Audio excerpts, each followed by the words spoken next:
मान्सूनपूर्व खबरदारी म्हणून मध्य रेल्वेने रेल्वे रुळावरून पाणी बाहेर काढण्यासाठी पंप हे सायन स्थानक परिसरात आणलेले आहेत।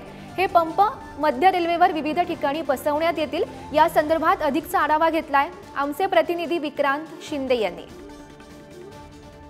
पावसाळा हा अवघ्या काही दिवसांवर येऊन ठेपलेला आहे आणि पावसाळ्यामध्ये मुंबईत पाऊस पडला की सर्वात मोठी समस्या जी निर्माण होत असते ती लोकलच्या प्रवाशांची होत असते आणि त्यासाठीच आता मध्य रेल्वे जी आहे ती सज्ज होताना आपल्याला पाहायला मिळते।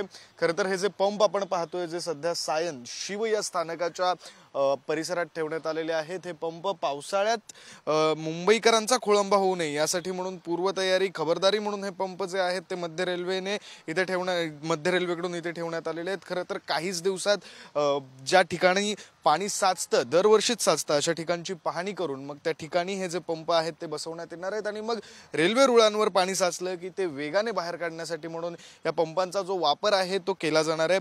खरं तर कालच मुख्यमंत्री एकनाथ शिंदे यांनी मुंबई महानगरपालिकेत जाऊन संबंधित सर्व विभागांच्या अधिकाऱ्यांची बैठक घेतली होती आणि त्यानंतर मुंबईकरांसाठी यंदाचा पावसाळा हा कमी त्रासदायक असेल असं सुद्धा म्हटलं होतं। त्यामुळे आता मध्य रेल्वे सज्ज झालेली आपल्याला पाहायला मिळते। मात्र त्यामुळे मुंबईकरांना होणारा त्रास हा पूर्णतः संपणार की कमी होणार की मुंबईकरांना यंदा सुद्धा दरवर्षी सारखाच त्रास सहन करावा लागणार हे मात्र पावसाळा आल्यावरच लक्षात येईल। कॅमेरा पर्सन सुरेश सह मी विक्रांत शिंदे, पुढारी न्यूज, मुंबई।